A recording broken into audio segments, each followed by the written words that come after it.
오늘 말씀의 제목은 상관이 있다고 말하는 것이 복음입니다 라고 하는 제목입니다. 인간은 관계 안에서 태어납니다. 그래서 그냥 존재하는 것처럼 보여줘도 그렇지 않습니다. 다 관계 가운데서 살아갑니다. 또 그 관계 안에서 자라납니다. 그래서 저도 여러분 그렇습니다. 누구의 아들이었죠. 누구의 아들입니다. 또 누구의 아들만이 아니라 누구의 남편이기도 합니다. 또 그런가 하면 어느 틈엔가는 누구의 아버지이기도 합니다. 그래서 사람이라고 하는 것은 관계가 기본적으로 이 전제되어지고 그 관계를 통해서 내가 누구이구나 라고 하는 것을 알게 됩니다. 그러니까 이 관계를 설정하고 관계를 다시금 재규정하는 것은 무엇보다도 이 중요한 일이 아닐 수가 없습니다. 몸이 아프면 삶이 아프지요. 그런 것처럼 관계가 병들면 그 삶도 아픕니다. 일이 어려운 게 아니라 사실은 일과 관련되어서 맺어야 하는 관계가 어려운 겁니다. 자리가 힘든 게 아닙니다.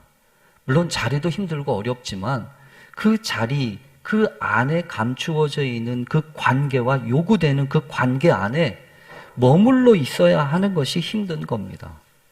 그래서 이 참 관계라고 하는 것은 오묘하고 또 이 관계라고 하는 것은 참 다양할 수 있습니다.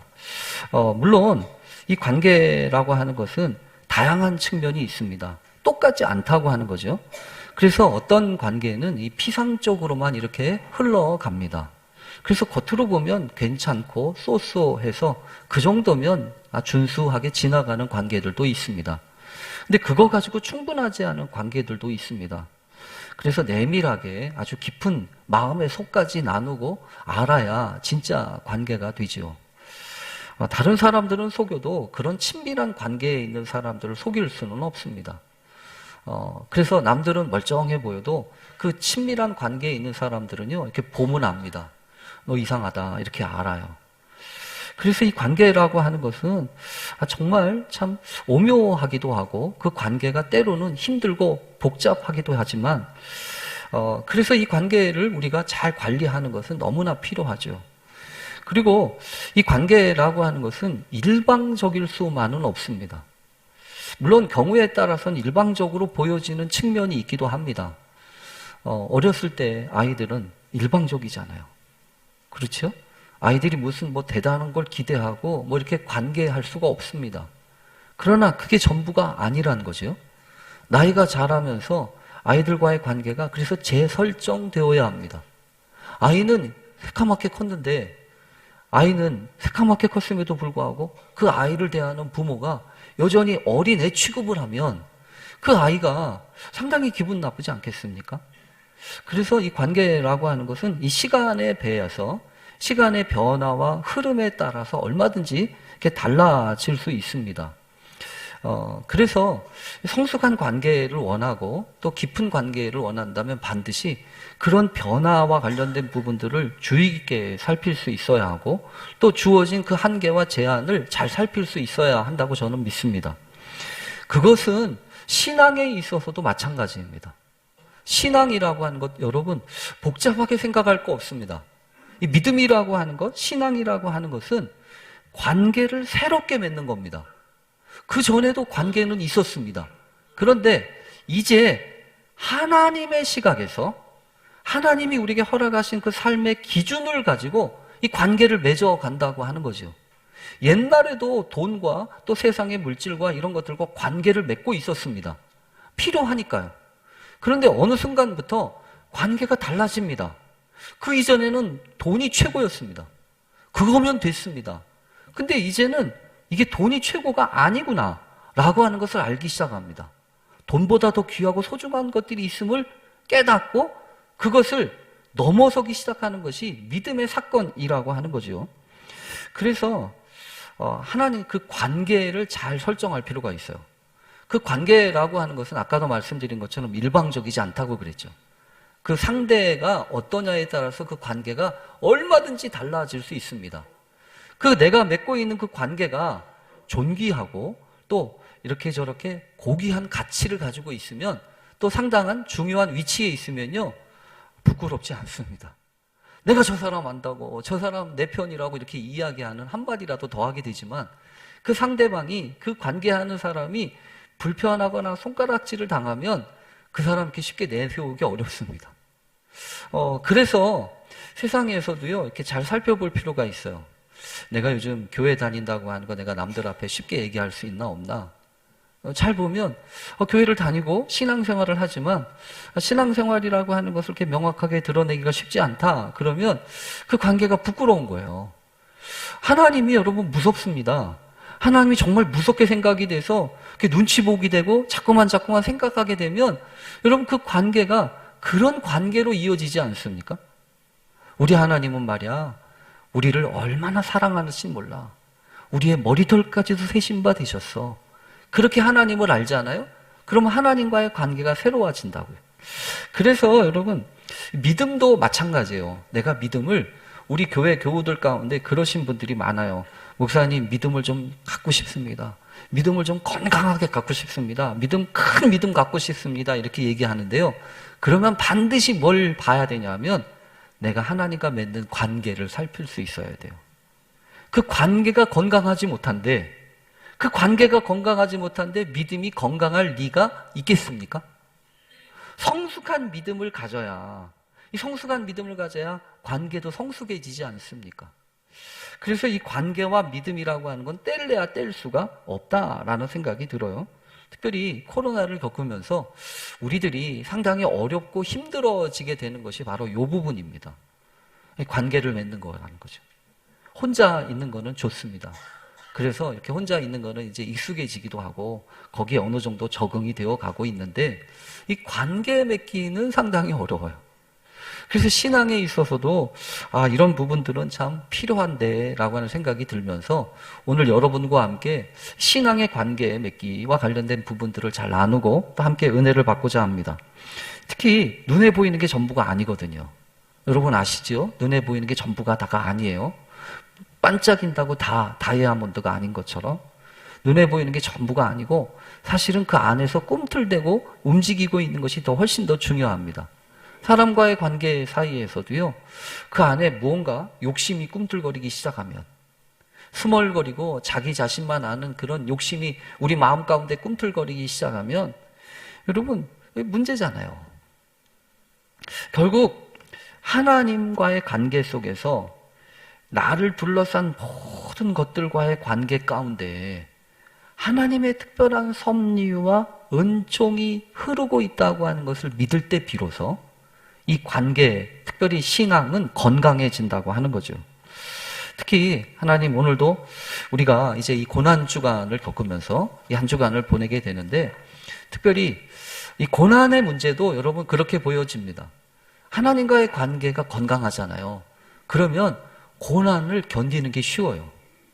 근데 이 하나님과의 관계가 낯설고 어렵잖아요. 그러면 고난이 오면 넘어집니다. 고난이 오면 쓰러져요. 그래서 하나님이 고난주간을 준비하면서 하나님 우리의 이 관계를 다시금 잘 생각해 보게 해 주십시오. 그래서 오늘 여러분과 함께 오늘 말씀 살펴보려고 합니다. 사실은 성서 일과에 따르면 요한복음 이 12장에 나와 있는 그 종려주일과 관련된 말씀을 나눠야 됩니다. 그런데 이미 2월 5일 날인가요? 우리가 이 마가복음을 살펴보면서 거기에 이 종려주일과 관련된 이 나귀 타고 가셨던 그 주님과 관련된 말씀을 이미 나누었기에 얼마 지나지 않아서 또 이 말씀을 나눈 것보다는 오늘 말씀이 더 좋겠다라고 하는 생각을 가지고 바꾸어서 여러분과 함께 말씀을 나누려고 합니다. 오늘 본문은 이렇게 시작하죠. 6월절 전에 예수께서 자기가 세상을 떠나 아버지께로 돌아갔을 때가 이른 줄 아시고 이렇게 시작하세요. 그러니까 아마도 예수님이 나귀 새끼를 타고 들어가신 지 조금 지나서 그 고난주간 어중간한 그 중간쯤에 있었던 사건이라는 겁니다. 주님이 아셨다는 거죠. 뭘 아셨냐면 지금 때가 얼마 남지 않았구나라고 하는 겁니다. 실제로 여러분 우리가 그렇습니다. 언제든지 나한테 시간적인 여유나 기회가 많이 있다면 가리고 따질 거 없습니다. 그냥 하면 됩니다. 왜냐하면 뭐 거칠 게 어디 있겠습니까? 그런데 우리가 살아가는 삶의 자리는 그렇지 않다는 거죠. 정해져 있는 시간이 있고요. 주어진 환경이 있는 겁니다. 그래서 이 정해진 환경과 주어진 시간을 살아야 되기 때문에 우리는 함부로 막 할 수가 없는 거죠. 왜냐하면 시간이 정해져 있다니까요.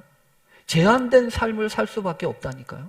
그러니까 돌아봐야 됩니다. 왜냐하면 관계에 맺고 있는 것들이 달라지기가 쉽거든요. 그래서 이런 것들을 잘 관리하려면 반드시 때를 살펴야 됩니다. 지금이 어떤 상황인지, 어떤 형편인지, 상대방이 차지하고 있는 때와 지금 걸어가고 있는 때가 어떤 때인지 살펴봐야 된다는 거죠. 때마다 최고의 시간들이 다르지 않습니까? 물론 겨울에 피는 꽃이 있고 봄에 피는 꽃이 있고 여름에 피는 꽃이 각각 다 달라서 그 때에 따라서 아름다운 최고의 시간을 맞지만 우리들은 경험에 따라서 상황에 따라서 다를 수밖에 없거든요. 그러니까 최고의 시간을 만들고 최고의 관계를 유지하려면 선택할 수밖에 없는 거예요. 지금 뭘 해야 되는지. 근데 더군다나 오늘 성경에 보면 주님이 돌아가실 때가 얼마 안 남았구나라고 하는 걸 아셨다는 거죠. 주어진 시간의 변화가 길지 않다라고 하는 겁니다. 그런 가운데서 주님이 무엇을 결정하시냐면 요것을 결정하셨습니다. 세상에 있는 자기 사람들을 사랑하시되 끝까지 사랑하시니라. 주님은 무엇을 선택했냐 하면 끝까지 사랑하기로 작정하셨다는 겁니다. 끝까지. 한 번 사랑하고 끝이 아니라 끝까지요. 그러니까 이것은 여러분 우리에게 그런 얘기를 합니다. 바뀌고 달라지는 것들이 있지만 그 상황과 그 여건에 따라서 이렇게 저렇게 바뀌어지는 게 아니라 내가 한 가지 끝까지 밀고 끝까지 붙잡고 가야 될 그것을 기초로 세웠다는 거예요. 그래서 오늘 우리도 마찬가지입니다. 관계라고 하는 것이 들쑥날쑥 좋을 때 좋고 나쁠 때 높고 이거는 위험한 겁니다. 이거는 깊은 관계를 맺을 수가 없어요. 그래서 그 깊은 관계를 위해서는요, 토대가 분명해야 돼요. 그 토대를 위하여 오늘 주님이 하시는 말씀이 하나 더 있습니다. 뭐냐면 13장 3절에 보면 이렇게 말씀하십니다. 저녁 먹는 중에 예수는 아버지께서 모든 것을 자기 손에 맡기신 것과 또 자기가 하나님께로부터 오셨다가 하나님께로 돌아가실 것을 아시고 얼마 남지 않은 것을 아시고서 이제 저녁을 드시는데 저녁을 먹는 중에 자꾸만 이런 생각이 들었다는 거죠. 아버지께서 모든 것을 나한테 맡겨주셨다라는 거예요. 여러분 이건 중요한 거예요. 왜냐하면 아무리 제한되고 아무리 부족해도 나한테 맡겨진 부분이 있다는 거예요. 쉽게 말하면 아무리 힘들고 어려워도요. 내가 어디에 끌려가든 뭘 하든 내가 막 몰리든 여러분 우리는 잊으면 안 됩니다. 내가 할 수 있는 것이 있어요. 내가 할 수 있는 게 있다고요. 그러니까 여러분 어떻게 해야 합니까? 세상 탓하면 안 됩니다. 사람들 핑계대면 안 됩니다. 그러니까 내가 그런 거야 라고 얘기할 수 있고 지금이 어려우니까 이렇게밖에 못해 라고 할 수 있지만 주님은 뭐라고 얘기하시죠? 아버지께서 자기에게 모든 것을 맡겨두셨다. 이거는 예수님과만 국한된 게 아니에요. 우리들한테도 맡겨주신 부분이 있다고요. 그러니까 그것을 여러분 포기하시면 안 돼요. 그거 내팽개치시면 안 된다고요. 그리고 네 탓이야, 이 세상 탓이야 라고 얘기만 하면 안 된다는 거예요. 왜 그러냐 면 하나님 우리에게 맡기신 게 있다고요. 그거 기대하신다는 거예요. 두 번째는 이거예요. 자기가 하나님께로부터 왔다가 하나님께로 돌아갈 것을 아시고. 여러분 이게 뭐죠? 시작부터 마지막까지 그 기준이 명확하다는 거예요. 내 기분과 내 감정 따라서 왔다 갔다 하는 거 아니라는 겁니다. 왜냐하면 내가 아버지께로부터 나왔다가 아버지께로 돌아가니까요. 그러니까 결국에는 마지막 날 내 모든 행동과 내 모든 선택은 아버지 앞에서 판단해야 합니다. 그거 기억하라는 거예요. 누구한테 보여주고 누구한테 인정받고 그게 문제가 아니라는 겁니다. 그런 상황 가운데서 내가 지금 무엇을 선택할 것인가? 이게 중요한데 예수님은 뭘 선택하셨다고요? 사랑하기로요. 근데 저는 이 사랑한다고 하는 것을 이렇게 표현하고 싶어요. 관계를 돈독하게 하려고요. 관계를 돈독하게 하시기 위하여 지금 주님은 이 일을 하시는 거예요. 더군다나 오늘 성경에 보면 이렇잖아요. 그렇게 관계를 돈독하게 하신다고 해놓고 바로 오늘 성경에 보면 그렇게 결심하신 다음에 이러신다고요. 뭐냐면 4절에 보면 이렇습니다. 저녁 잡수시던 자리에서 일어나 겉옷을 벗고 수건을 가져다가 허리에 두르시고 이에 대야에 물을 떠서 제자들의 발을 씻으시고 그 두르신 수건으로 닦기를 시작하여, 제가 읽기도 이렇게 호흡이 가쁜데 무슨 소리냐면 계속 일련의 동사, 어떤 행동을 일컫는 단어들이 계속 나오고 있다는 겁니다. 그래서 잡수시던 자리에서 일어나서 겉옷을 벗고 수건을 가져다가 허리에 두르고 또 대야에 물을 담아다가 제자들의 발을 씻고 또 그 두르신 수건으로 닦아주었다고 하는 일련의 행동들을 보면 여러분 이거는 그런 얘기죠. 지금 주님이 분주하게 무언가 일을 지금 하시는 거예요. 근데 여러분 생각해 보세요. 지금 때가 적절한가요? 장소가 지금 적절해 보이십니까? 아니 여러분 우리나라에서 하는 말 가운데 이런 말이 있잖아요. 밥 먹을 때는 모두 안 건드린다고요. 그렇잖아요. 근데 지금 저녁 잡수시던 자리에서 일어나 이러잖아요. 지금 그러니까 상을 다 물린 것 같지도 않아요. 지금 이렇게 저녁을 이렇게 쭉 먹고 있고 뭐 요이 땅 해가지고 처음부터 같이 먹고서 하는 게 아니라 어떤 사람은 밥을 먼저 먹을 수도 있고요. 아직 어떤 사람은 밥을 아직 끝내지 않은 사람들도 있잖아요. 근데 지금 주님이 갑자기 일어나셔가지고 허리에다 수건을 두르시고 대야에 물을 떠다가 제자들의 발을 닦아주기 시작하셨다는 거예요. 좀 이상하잖아요. 그래서 오늘 성경에 보면 이상한 게 한둘이 아닙니다. 여러분 성경을 보면서 이상한 게 참 귀한 것이라고 얘기했잖아요. 그래서 오늘 성경에 보면 베드로가 먼저 묻습니다. 아니 주님 이러시는 거 아니죠? 이렇게 하면 안 되시죠? 왜 그러냐 하면 베드로는 단지 이렇게도 얘기하는 거예요. 지금 때도 아니고 장소도 아닐 뿐만 아니라 지금 이렇게 하면 우리가 뭐가 됩니까? 이렇게 얘기하는 거죠. 아니 선생님이신데 스승님이신데 제자들의 발을 닦아주시다니요. 딴 사람은 몰라도 안 되겠습니다. 저는 안 됩니다. 이렇게 지금 얘기하고 있는 거예요. 여러분 저는 좀 이런 생각이 들어요. 그러면 지가 나가서 하면 되잖아요. 그렇잖아요? 아니 그러면 예수님 가만 계세요. 제가 할게요라고 하면 되잖아요. 근데 베드로는 그런 마음은 없어요. 그리고 뭘 얘기를 하냐면 지금 주님 너무 주책맞게 이러시지 마세요. 이거 하면 여러 사람 피곤해집니다. 여러 사람 복잡해집니다. 지금 이러고 계신 거예요. 근데 여러분 예수님이 왜 이러시는 걸까요? 예수님이 지금 왜 이런 일을 갑자기 하시냐고요. 아까 말씀드렸죠. 때가 얼마 남지 않았구나. 그리고 지금 내가 할 일은 사랑하는 거지. 그리고 선택하고 지금 그 일을 하시는 거예요. 근데 그 일이 여러분 뭐라고요? 관계를 돌보는 일이었다고요.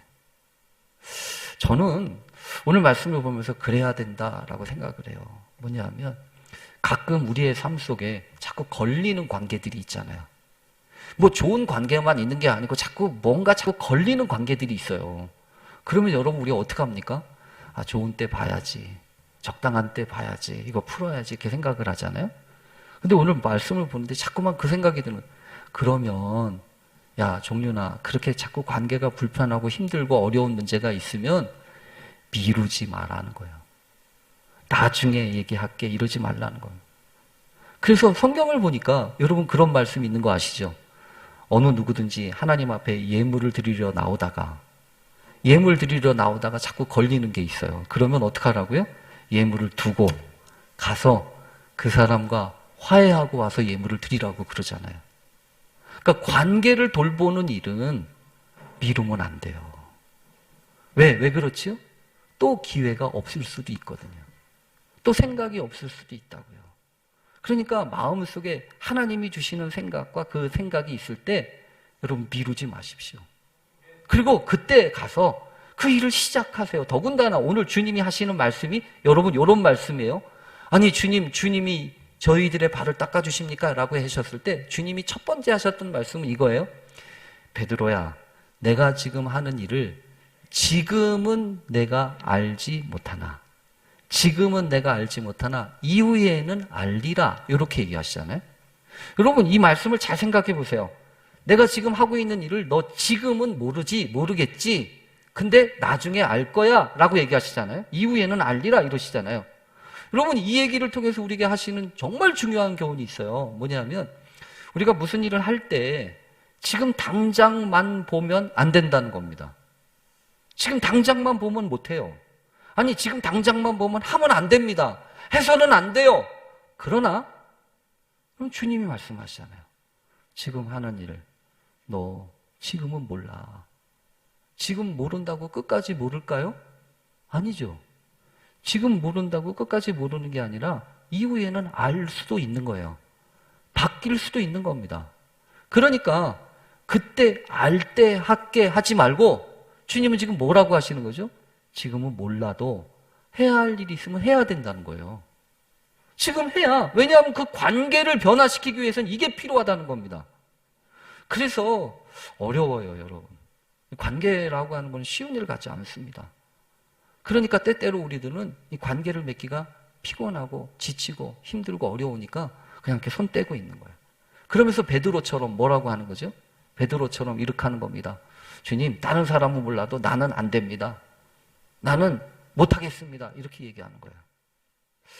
어쨌든 여러분, 이 이후에는 알리라라고 하는 것은 우리에게 상당히 큰 믿음의 도전입니다. 왜냐하면 미래를 알 수 있는 사람이 어디 있어요? 내일 일을 장담할 사람이 어디 있습니까? 당장 몇 시간 뒤의 일을 우리가 어찌 아냔 말이에요. 그런데 그 알지 못하는 미래를 붙잡는 게 뭐라는 거예요? 믿음이라는 거예요.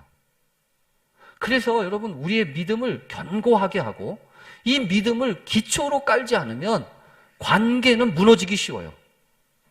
관계는 좋을 때도 있고 나쁠 때도 있잖아요. 그래서 제가 저희 자녀들에게 또 우리 청년들에게 누누이 강조하는 게 하나 있습니다.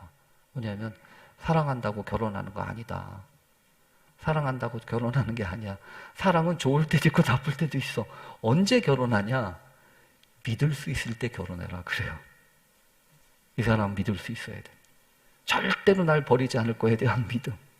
또 내가 이 사람을 위해 내가 무언가를 다 줘도 아깝지 않은 믿음. 그러니까 믿음이 먼저 전제가 되지 않으면 어떤 것도 그 위에 세워질 수 없기 때문에 그렇습니다. 오늘 성경도 그렇잖아요. 예수님이 우리에게 믿음을 가르쳐 주시잖아요. 지금은 알 수 없어도 이후에는 알 거야. 믿음이 불확실한 미래를 붙든다고요. 그런데 여러분, 더 중요한 건 이 부분이에요. 그냥 이후에는 알리라라고 이야기하셨지만 성경 전체를 보면 깨달아지는 게 하나 있어요. 뭐냐 하면 그냥 이유라고 하는 것이 그냥 자연적인 시간적인 이유가 아니라는 겁니다. 왜 그러냐 하면 성경에 보면 이런 식의 뉘앙스의 언어, 이것들이 표현들이 많이 있어요. 여기 보면 아까 우리가 13장인데 12장 한 장만 앞으로 나오면 이런 성경 구절이 있어요. 뭐냐 하면 12장 16절에 이런 비슷한 내용이 있습니다. 제자들은 처음에 이 일을 깨닫지 못하였다가 예수께서 영광을 얻으신 후에야 이것이 예수께 대하여 기록된 것임과 사람들이 예수께 이같이 한 것임이 생각났더라. 여러분, 이게 무슨 소리냐면 예수님이 나귀 타고 이 예루살렘에 가시잖아요. 그때 왜 그렇게 타셨는지 몰랐다는 거예요. 제자들이 잘 몰랐다는 겁니다. 근데 나중에 보니까 나중에 언제라고요? 여기 보면 예수께서 영광을 얻으신 이후에 그때 예수님이 그렇게 하셨구나라고 하는 게 깨달아졌다는 얘기죠. 이뿐만이 아닙니다. 요한복음 2장 22절에 보면 이렇게도 말씀하세요.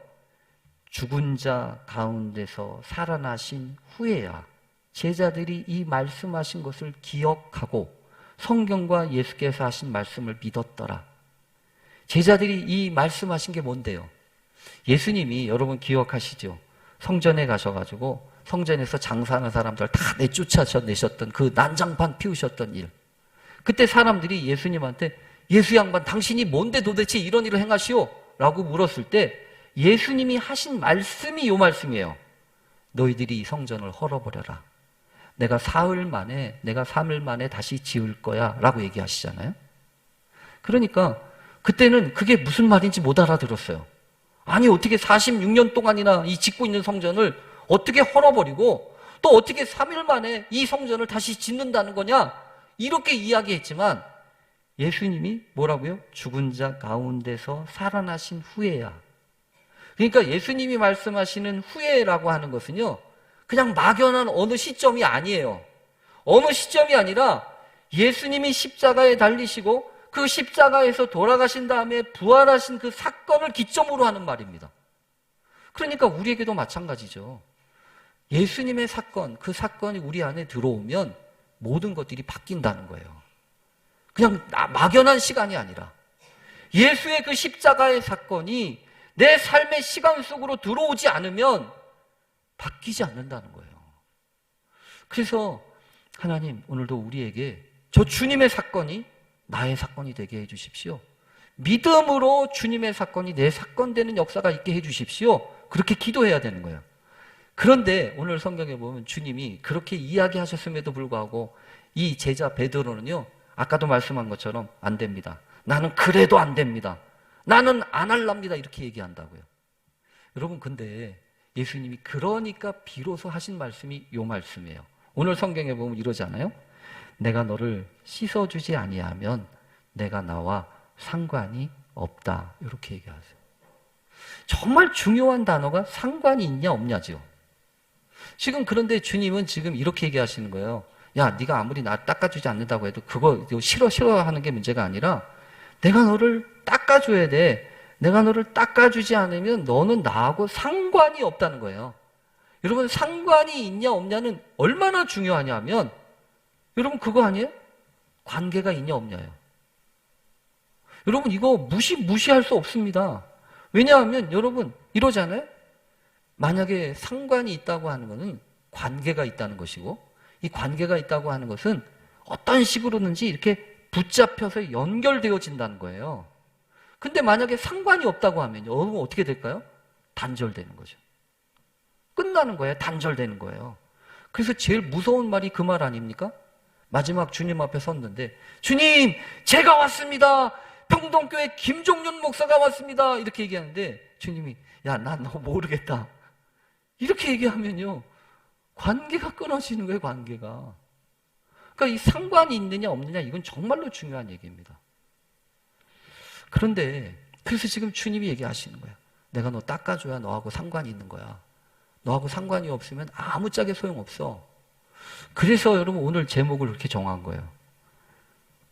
관계가 있다고 하는 거, 상관이 있다고 하는 게 그게 믿음이에요. 여러분은 하나님과 관계가 있으십니까?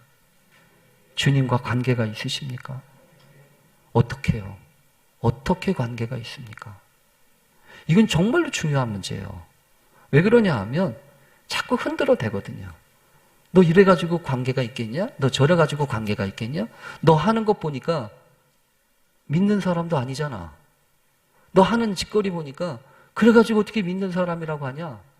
이렇게 할 거 아니에요. 그때마다 여러분 얘기하세요. 내가 주님과 관계가 있는 것은 그분이 나를 씻어주기 때문이야. 내가 완벽해서가 아니에요. 내가 온전해서가 아닙니다. 그러니 여러분 어떻게 해야 되나요? 내놓아야 돼요. 부끄럽고 수치스럽고 내놓기 미안해도 내놓아야 돼요. 그래야 닦아주신다고요. 그래야 관련이 있다고요. 사실 성경에 보면 마귀들, 특별히 귀신에 사로잡혔던 환자들이 얘기를 할 때마다 이렇게 얘기합니다. 뭐라고 얘기하냐면 누가복음에서 보면 나사렛 예수여, 우리가 당신과 무슨 상관이 있습니까? 우리를 멸하려 왔습니까? 나는 당신이 누구인 줄 아노니 하나님의 거룩한 자입니다. 누가복음 4장 34절에 귀신 들린 사람이 예수님 앞에서 했던 말이에요. 또 귀신 들린 사람 중에 한 사람, 거라사인의 귀신 들린 사람 8장 28절에 보면 예수님이 오셨은 걸 보고 큰 소리로 지극히 높으신 하나님의 아들 예수여, 당신과 나와 무슨 상관이 있습니까? 당신께 구하오니 나를 괴롭게 하지 마십시오. 여러분, 마귀적인 속성, 이 성향이 뭐냐 하면 관계하지 말라는 거예요. 내버려 두라는 거예요. 귀찮으니까요. 그런데 주님은 어떻다고요? 관계하신다고요. 어떻게든지 포기하지 않으시고 끝까지 사랑하신다고. 그래서 여러분, 성경에서 보면 이제 생각해 보니까 그래요. 가나의 혼인잔치에서 포도주가 떨어져가지고 쩔쩔매고 있을 때 예수님이 듣잖아요. 이 집에 포도주가 없대. 근데 여러분, 예수님이 그때 하셨던 말씀 기억하십니까? 여자여, 나와 무슨 상관이 있습니까? 아직 내 때가 이르지 않았습니다. 여러분, 예수님도 간혹 그렇게 얘기하세요. 나하고 무슨 상관이 있습니까? 그 얘기는 여러분, 상관이 없다는 얘기일까요? 상관 있게 하라는 얘기일까요? 상관 있게 하라는 얘기예요. 그러니까 여자여, 나와 무슨 상관이 있습니까? 내 때가 이르지 않았습니다 라고 이야기하는 소리를 들었어도 예수님의 어머니 마리아는 준비하잖아요. 하인들 데려다가 저분이 시키는 대로 하라고 준비하잖아요. 그러니까 상관이 있기 시작하는 거예요. 관계가 시작되는 거예요. 우리의 믿음도 마찬가지입니다. 때로는요, 형편없어요. 때로는 부끄러워요. 그러나 그럼에도 불구하고 주님 앞에 내어 미십시오. 그때 주님이 씻어주실 겁니다. 주님이 채우실 겁니다. 그런 은혜를 누리는 이 한 주간 되실 수 있기를 간절히 축원합니다. 우리 같이 기도하겠습니다. 하나님 감사합니다. 형편없어도 부끄러워도 주님과 관계된 인생 되기를 원합니다. 주님이 십자가에서 흘리신 피로 우리를 씻어주셔서 깨끗게 하신 줄로 믿습니다. 그 은혜를 누리는 이 한 주간 되게 하옵소서. 예수님의 이름으로 기도합니다. 아멘.